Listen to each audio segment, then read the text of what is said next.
then at that time, as part of our acceptance review, and as I mentioned, given your current licensing basis, we have completed our acceptance review, and your application does contain sufficient information for us to do our detailed technical review. So really the only unknown at this time is the high burn-up fuel. So if that is approved, at that point it would be us issuing a request for supplemental information saying, high burn-up fuel amendment has been approved in the meantime, please address this in your application, and that would be part of the unknown that we were talking about here is the information in the license application. But what I just heard is they have an interest in doing so if they send us a letter without us prompting it with an RAI. If they send us a letter sooner rather than later, that we can continue with the renewal review. Correct. The supplement. That's what I want. They're going to supplement it, right? And then to Chris, and then we can just go ahead and just start our review and start the clock. Yeah. Well, again, just for clarification, I think we're mixing metaphors here. I think, just for clarity, I think our interest is to start the review of the application as soon as you can. Yes. And the amendment is approved. You ask us a question, we say we're going to leave the cask on the pad for 20 years. That becomes the basis for a license condition, and we're not going to do any other supplements. Okay. We heard someone talk about supplements. Yeah. You could do it either way. Yeah. Whatever's easier. When we get to year 18, then we have to submit an application, and that's on us to figure out, staff up the team and do all that. Like the REI process is sufficient for this. Yeah, I believe so.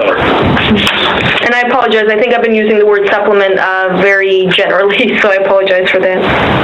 Okay. I'm sorry, that was Chris Banavay.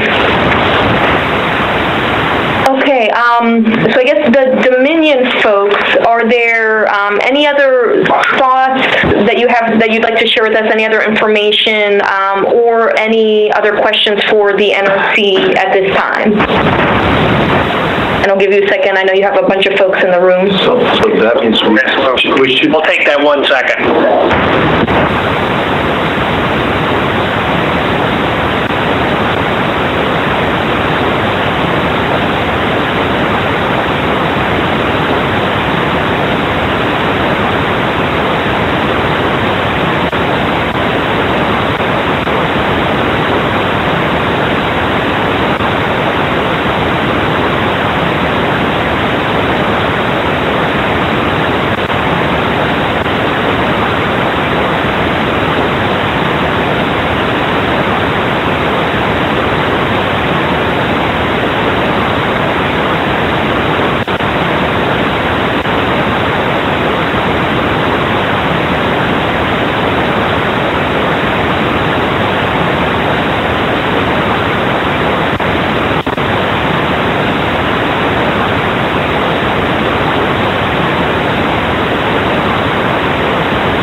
And so, yeah, I think we consulted, and it's in our interest to pursue start the review as soon as you can, and then when the amendment's approved, if it's approved, then we'll be asked the question. We'll provide the information. That'll be the formation of a license condition to limit the cask for 20 years, which as we say is short-lived and doesn't require any further information at this point in time. If we ever get to that point in time where the cask isn't removed from the pad, then we'll have to do the evaluation to supplement the application and do the integrated plan assessment and look at aging management program and so on and so forth. I think that's the path we'd like to pursue. I guess the only question is, when is the notification of acceptance expected based on this phone call? Okay, so with that, I will say thank you for the information that you guys provide on this call. This does help us with our decision to, for how to proceed. We are, after this discussion, this open meeting, we will decide, essentially NRC will make its decision whether to go ahead and accept the renewal application now and get the notice of docketing and opportunity for hearing, or to delay that. So we will make that decision after this meeting. And I would say, as far as a correspondence, either way, you will receive a correspondence. Either if we choose to accept the review now, you will receive an acceptance letter, or if we decide to delay the review, we will still issue a correspondence, discussing that the review is timely. We're going to delay our review, and I would say I think a reasonable expectation is that you should see a letter in the next week or two. We'll document this discussion. And also, I'm sorry, one other thing is we will have, as I mentioned at the beginning of the meeting, we will have a meeting summary of this meeting, and that will be issued as well, although that may come out actually after the correspondence to you, the NRC correspondence to you. And before I open it to the public, I want to take a quick pause here. I'm going to check with my NRC colleagues in the room just to see if we had anything else to share. So just give us one moment here.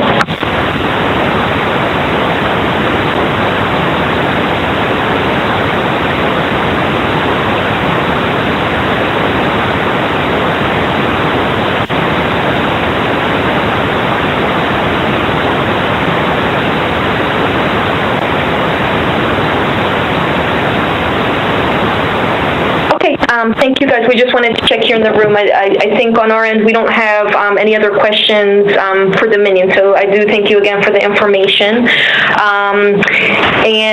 With that, then, I will go ahead and open the meeting to members of the public on the phone, and let me just get my list here. So I'll start. I think the first name I heard was David Martin. David, did you have any questions for the NRC or any comments that you wanted to make to the NRC? And I'm sorry, is David Martin still on the phone? Mute off. Second name I heard was Donna Gilmore. Hi there. Yes, this is Donna. Do you have any questions now, for the NRC? Yeah, my understanding is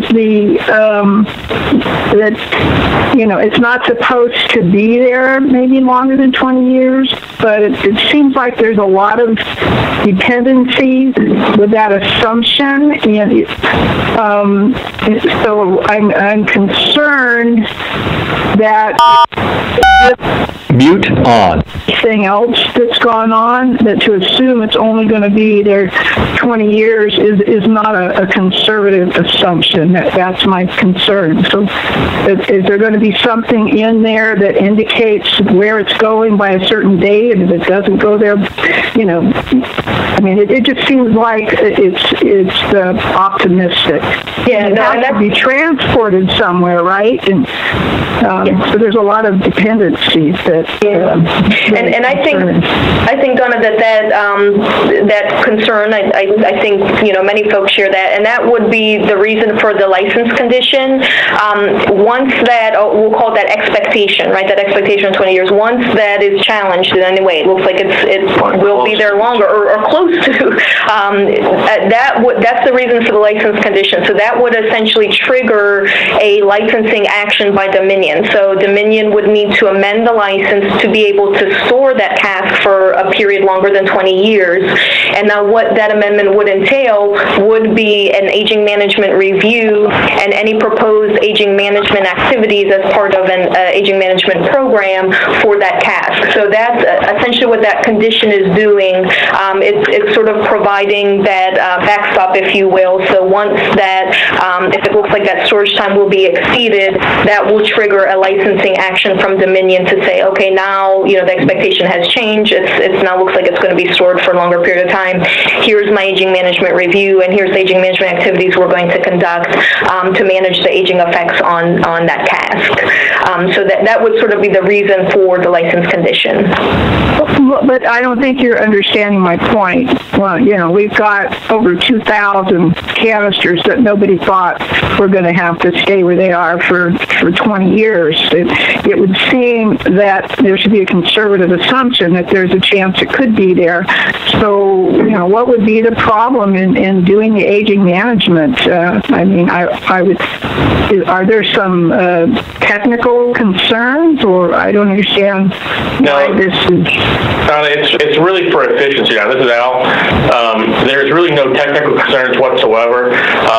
Dominion could go ahead and develop aging management programs for this, but the expectation at this point is that DOE will take the fuel back in 20 years to do testing on it, well before 20 years actually, and so it's 10 years, and so we will have a well enough buffer to know whether or not it will stay there or not stay there. And like Chris mentioned, your concern is we do have that same concern on our end. That's why we're doing this approach here, is saying, for efficiency purposes on our end and on Dominion's end, we're looking to go ahead and do this review, but we have to have that hook for Dominion to make sure that they will do aging management if it stays there beyond 20 years, and that's what that condition's all about. So we'll be on top of this.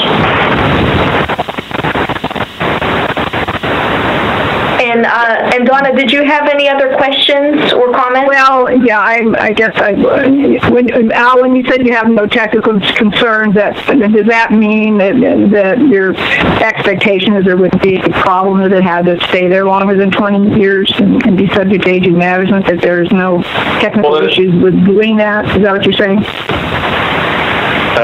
Repeat that again? I'm trying to figure out what. I mean, when you say no technical issues, does that mean that you don't see any? If you did have time to complete, all this evaluation and evaluate the aging management, that you don't anticipate there would be any problems with any aging management? What I was saying is that we've already accepted and approved aging management programs based upon high burner fuel for, I believe it was Calvert, for others as well, and we wouldn't have any technical reason for not approving them here if North Anna came in with a similar type of approach. The only difference here is that we know as of right now that this fuel is only going to be there, supposed to be there for only 10 years, and it would just be added work for all those here and there where we have lots of other priorities to deal with at this time, that in this case there's greater efficiency just to go ahead and move on, and then at such time in the future, we will have this opportunity, you will have this opportunity again in 20 years if there's the DOE does not take this. So on all accounts, we do not believe we'll be there for more than 10 years. Okay, well, Calvert Cliff is a bad example. That license is based on the assumption that they're going to be able to inspect those canisters before anything leaks. So that's a big assumption. But inspect and repair or replace or something. Because since Calvert Cliff can't even monitor those thin canisters, we're not going to know till after radiation leaks. So I wouldn't use a good example, because you're waiting on a promise of something that isn't. Okay, Donna, do you have any other comments pertinent to this? No, that's it. Thank you. Okay, and Carlin Green. Carlin, did you have any questions for the NRC or any comments to make? Is Carlin still on the phone? Okay. Mute off. On our telephone bridge line throughout the call. So I do want to see if there's any other members of the public on the telephone that wanted to either ask a question of the NRC or make a comment to the NRC. Oh, hi David, we called on you earlier, you must have dropped off. Do you have any questions or comments for the NRC? Okay, for the renewal application? For both the amendment and the renewal application? Okay, thank you. Do you have any other comments?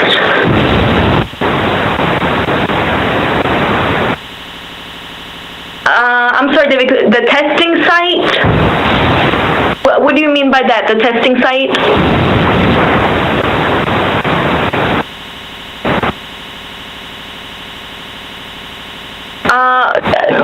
You mean where the high burn fuel cask will be stored? Will be in storage?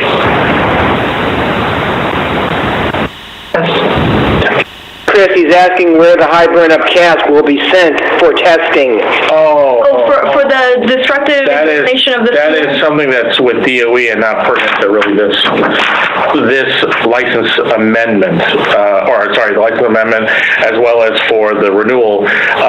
That is a DOE function and DOE contract that after DOE will be in charge of taking the fuel away from North Anna, and then from there contracting with the national lab or someplace else, and that's it. But it's not in the purview of these licensing acts.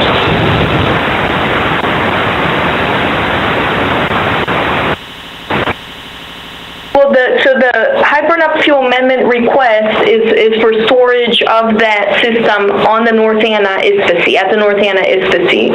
So that's the licensing request. Right. And as, we've been discussing, if for any reason that in the time frame, the expectation that cask is supposed to go somewhere else for the testing and the fuel's supposed to go somewhere else for the testing, if that doesn't happen, that will be up to Dominion to amend the license and to propose the appropriate aging management activities for that system. So really, there's a separate NRC licensing action, which is the high burn-up fuel amendment request from Dominion, and it is supporting this DOE demonstration, but that is a demonstration project that is led by the Department of Energy and not the NRC.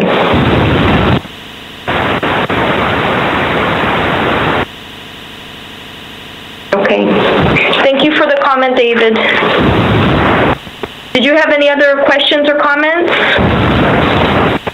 Okay. And I'll do one last call. Any other members of the public that happened to call into the meeting that had either a question or a comment for the NRC? Okay.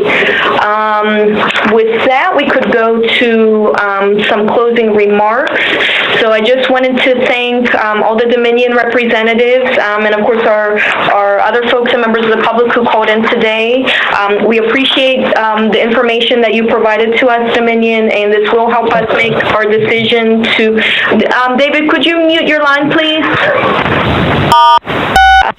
Mute on. To either accept the application now and to start our detailed technical review, or to delay. And as I mentioned, we will be issuing a correspondence to Dominion shortly with our decision. And of course, there will be a meeting summary of this meeting today.